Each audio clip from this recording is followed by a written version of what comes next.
పోలీసుల్ని తీసుకువచ్చి రోహిణిని అరెస్ట్ చేయించిన బ్యూటీ పార్లర్ ఓనర్. నిజంగానే రోహిణిని బ్యూటీ పార్లర్ ఓనర్ అరెస్ట్ చేయించిందా? అసలు ఏం జరిగింది అనేది ఈ వీడియోలో తెలుసుకుందాం. రోహిణి అయితే డబ్బుల కోసమని గుణ దగ్గరికి వెళ్తుంది. బాలు ఫోన్లో ఉన్న వీడియోని తీసుకొస్తే కానీ మీకు డబ్బులు ఇవ్వనని చెప్పాను కదా, ఒకవేళ ఆ వీడియోని తీసుకొస్తేనే మీకు డబ్బులు ఇస్తాను అని అంటూ ఉంటాడు. గుణ అయితే నేను ఎంతో ట్రై చేశాను, ఆ ఫోన్ నా చేతికి వచ్చినట్టు వచ్చి చేజారిపోతుంది అని అంటూ ఉంటుంది. రోహిణి అయితే అవును తను చెప్పేది నిజమే అని విద్య కూడా అంటూ ఉంటుంది.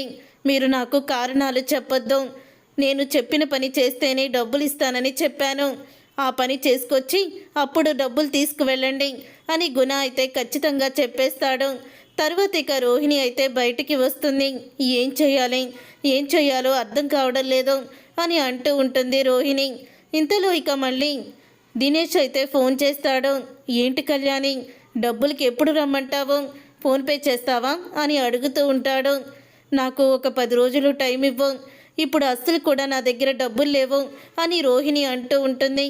అప్పుడు ఇక దినేష్ అయితే డబ్బులు నీ దగ్గర ఉండవమ్మా, టైంకి అయ్యే వస్తాయి, నీకు నేను 10 రోజులు కాదు కదా 2 రోజులు కూడా టైం ఇవ్వను, రేపు ఇదే టయానికి నువ్వు నాకు డబ్బులు ఇవ్వాలి, లేకపోతే ఈ ఊర్లోనే తీసుకొచ్చి పెట్టావు కదా మీ అమ్మని మీ కొడుకుని, అక్కడికి బాలు మీనాని పంపిస్తాను అని అంటూ ఇక బెదిరిస్తూ ఉంటాడు దినేష్ అయితే. అప్పుడే అది విని షాక్ అయిపోతూ ఉంటుంది రోహిణి. ఇక షాక్ అయిపోతూ అంత పని చెయ్యొద్దు, నేను ఎలాగో నీకు డబ్బులు ఇచ్చేస్తాను అని అంటూ ఉంటుంది. అప్పుడు ఇక విద్య అయితే ఏమంటున్నాడు అని అడుగుతూ ఉంటే, ఏమంటాడే, రేపటిలోగా డబ్బులు ఇవ్వకపోతే మా అమ్మను చింటూని వాళ్ళ దగ్గరికి బాలు మీనా వచ్చేలా చేస్తాను, వాళ్ళు ఇక్కడే ఉన్నారు కదా అని చెప్పి బెదిరిస్తున్నాడు. అందరూ నన్ను బెదిరించే వాళ్ళే, ఏం చేయాలో అర్థం కావడం లేదు అని అంటూ ఉంటుంది రోహిణి. నువ్వు తీసుకున్న గోతుల్లో నువ్వే కూరుకుపోతున్నావు, ఇంక ఇప్పటికైనా నిజాన్ని బయట పెట్టే అని అంటూ ఉంటుంది విద్య. ఇంతలో ఇక ఫోన్ అయితే మెసేజ్ వచ్చినట్టు సౌండ్ వస్తుంది.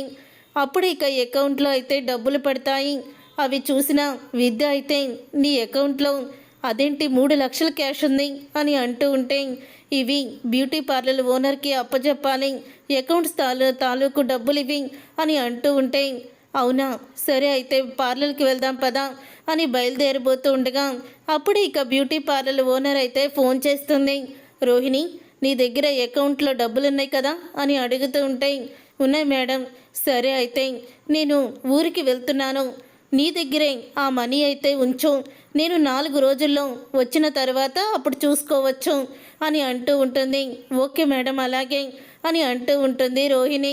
చూసావా ఆ భగవంతుడు నాకు ఏ విధంగా సహాయం చేశాడో అని అంటూ ఉంటుంది రోహిణి. ఏ విధంగా చేశాడు నీకు సహాయం అని అడుగుతూ ఉంటుంది విద్య. ఏ విధంగానా ఒక్కసారి చూడు అని చూపిస్తుంది. ఇక చూపించగానే ఒక్కసారి షాక్ అయిపోతూ, అవి బ్యూటీ పార్లర్కి సంబంధించిన డబ్బులు అన్నావు కదే అని విద్య అంటూ ఉంటే, ఓనరు 4 రోజుల్లో వస్తానంది, ఈ 4 రోజుల్లో ఎలాగైనా సర్దుబాటు చెయ్యొచ్చు, ఈ దినేష్ గాడికి ముందు 1,00,000 రూపాయలు కొట్టామనుకో నోరు మూసుకొని పడుంటాడు, అందుకని వాడికి నేను 1,00,000 రూపాయలు కొట్టాలని అనుకుంటున్నాను అని 1,00,000 రూపాయలు అయితే కొట్టేస్తుంది. అప్పుడు ఇక ఫోన్ చేస్తుంది. నాకు 10 రోజుల్లో డబ్బులు వస్తాయి, మిగతా అమౌంట్ కొడతాను, అప్పటి వరకు 1,00,000 రూపాయలు ఉంచు అని అంటూ ఉంటుంది రోహిణి. ఓకే కళ్యాణి, ఎలాగో మనీ వేసావు కాబట్టి ఈసారికి ఒప్పుకుంటున్నాను అని దినేష్ అయితే అంటాడు. అమ్మయ్య, వీడి పీడ విరగడైపోయింది అని అంటూ ఉంటుంది రోహిణి. 10 రోజుల వరకు వీడు నాకిక ఫోన్ చేయడు అని అంటూ ఉంటే, మరి 1,00,000 రూపాయలు ఎలాగే అని చెప్తూ ఉంటే, చూద్దాం ఆ వాటికి కూడా ఏదో దారి దొరుకుతుంది కదా అని రోహిణి చెప్పేసి ఇక ఇంటికైతే వెళ్తుంది. అలా వెళ్ళిన తర్వాత 2 రోజుల నుంచి రోహిణి పార్లర్కి అయితే వెళ్ళదు. ఇక వెళ్ళకపోయేసరికి 4 రోజుల్లో ఊరి నుంచి తిరిగి వస్తానన్న ఓనర్ 2 రోజులకే వచ్చేస్తుంది. వచ్చిన తర్వాత అప్పుడే ఇక బ్యూటీ పార్లర్ ఓనర్ అయితే ఫోన్ చేస్తుంది రోహిణికి. ఎక్కడున్నావు రోహిణి అని అంటూ ఉంటే, నేను అదే మేడం పని మీద బయటికి వచ్చాను చెప్పండి అని అంటూ ఉంటే, నాకు అర్జెంటుగా మనీ కావాలి, నువ్వు తొందరగా పార్లర్కి రా, నేను వచ్చేసాను అని అంటూ ఉంటుంది. మేడం నేను ఊళ్ళో లేను, తర్వాత మాట్లాడుకుందాం, తర్వాత మనీ కొడతాను అని ఫోన్ పెట్టేస్తుంది. అలా ఫోన్ పెట్టేసిన తర్వాత అప్పుడే ఇక ఓనర్కి అయితే అనుమానం మొదలవుతుంది. ఓనర్కి అనుమానం మొదలయ్యి అప్పుడే ఇక ఓనర్ అయితే బ్యాంకు మేనేజర్కి ఫోన్ చేసి పార్లర్కి సంబంధించిన అకౌంట్లో మనీ ఎంత ఉందని అడుగుతుంది. అప్పుడే 3 లక్షల బదులు 2 లక్షలే ఉన్నాయని చెప్తారు. ఇక దాంతో ఒక్కసారి షాక్ అయిపోతూ ఉంటుంది. అంటే రోహిణి ₹1,00,000 వాడేసుకొని ఇప్పుడు నేను డబ్బులు అడుగుతున్నానని నాకు దొరకకుండా తిరుగుతుందనమాట. 4 రోజుల్లో వస్తానని చెప్పి నేను ముందు రావడం మంచిదైంది. ఈ రోహిణి ఇప్పుడే ఇలా చేసిందో, ప్రతిసారి ఇలా చేస్తుందో వెంటనే అడుగుతాను అని ఫోన్ అయితే చేస్తుంది. అప్పుడు రోహిణి ఫోను స్విచ్ ఆఫ్ వస్తూ ఉంటుంది. రోహిణి ఫోను స్విచ్ ఆఫ్ రావడంతో రోహిణి వాళ్ళ ఇంటి అడ్రస్ తెలుసా అని రిసెప్షన్ ఆవిడని అడిగితే తెలుసు మేడం అని ఇస్తుంది. రోహిణి ఈ మధ్య ఎలా ఉంటుంది, డైలీ పార్లర్కి వస్తుందా అని అడుగుతూ ఉంటుంది. లేదు మేడం, అసలు డైలీ పార్లర్కి రావడం లేదు, కస్టమర్లు తిరిగి వెళ్ళిపోతున్నారు, తను 1 గంట మాత్రమే ఉంటుంది, అది కూడా 2 రోజుల నుంచి కూడా రావడం లేదు, కారణం ఏంటంటే పనుందని చెప్తుంది, తనే ఓనర్లా ఫీల్ అవుతుంది అని అంటూ ఉంటుంది రిసెప్షన్ అమ్మాయి అయితే. అప్పుడే ఇక అలా చెప్పంగానే అవును, ఇక్కడ క్యాష్ దాంట్లో ఎంత మనీ ఉంది అని అడుగుతూ ఉంటే క్యాష్ దాంట్లో అది రోహిణి మేడం మొన్న 10,000 తీసుకువెళ్ళారు మేడం, తర్వాత మీరు వచ్చినప్పుడు కల్లా వేసేస్తానన్నారు అని అంటూ ఉంటుంది. అంటే రోహిణి పార్లర్లో డబ్బులు తినేస్తుంది. ఈ రోహిణికి ఎలా బుద్ధి చెప్పాలో నాకు తెలుసు అనుకొని ఇక పోలీసులకి ఫోన్ చేస్తుంది. పోలీసులతో సహా బ్యూటీ పార్లర్ ఓనర్ అయితే ఇంటికి వెళ్తుంది. అలా ఇంటికి వెళ్ళిన తర్వాత రోహిణి అయితే ఉండదు. అప్పుడే పోలీసులతో వచ్చిన ఓనర్ని చూసి ఎవరి నుండి మీరు అని ప్రభావతి అడుగుతూ ఉంటుంది. రోహిణి లేదా అని అడుగుతూ ఉంటే మా కోడలు లేదు, బ్యూటీ పార్లర్కి వెళ్ళింది అని చెప్తూ ఉంటుంది. బ్యూటీ పార్లర్కి వెళ్ళిందా? నేను బ్యూటీ పార్లర్ ఓనర్ని, నేను అక్కడి నుంచే వస్తున్నాను, తను అక్కడ లేదు, తను 2 రోజుల నుంచి పార్లర్కి రావడం లేదు అని అంటూ ఉంటే ఆ మాట విని ఒక్కసారి ప్రభావతి షాక్ అయిపోతూ మీరు బ్యూటీ పార్లర్ ఓనర్ ఏంటి, ఓహో పార్ట్నరా అని అంటూ ఉంటుంది ప్రభావతి. పార్ట్నరు లేదు, ఏమీ లేదు, మీ కోడలు రోహిణి నాకు బ్యూటీ పార్లర్ని 18 లక్షలకి అమ్మేసింది అని నిజాన్ని బయట పెడుతుంది. ఏంటి అమ్మేసిందా?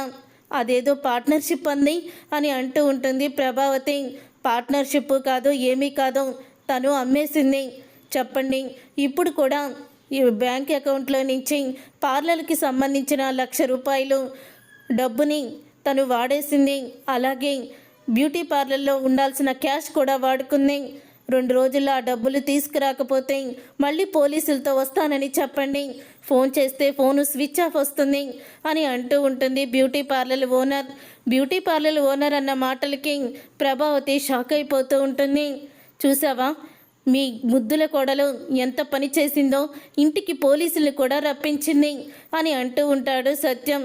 పెళ్లి చేసుకునే ముందు అటు 7 తరాలు ఇటు 7 తరాలు చూడాలంటారు. ఆ రోహిణి నేను కోటేశ్వరరాలని చెప్తే నమ్మేశావు, తను చీర సారా కొన్ని డబ్బులు నగలు తీసుకొస్తే మురిసిపోయావు.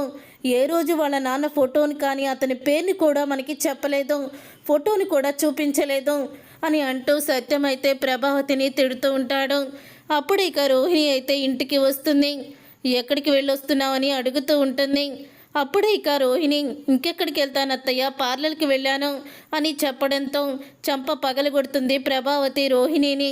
మీ బ్యూటీ పార్లర్ ఓనర్ పోలీసుల్ని తీసుకొని వచ్చింది, నిజాలన్నీ కూడా బయట పెట్టింది అని అనడంతో రోహిణి షాక్ అయిపోతూ ఉంటుంది.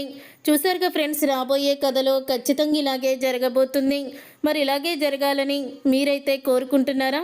రోహిణి బండారం ఇప్పటికైనా బయటపడాలని అనుకునే వాళ్ళు తప్పకుండా వీడియోని లైక్ చేయండి. మీ లైక్ మాకు ఎంతో మోటివేషన్ ఇస్తుంది.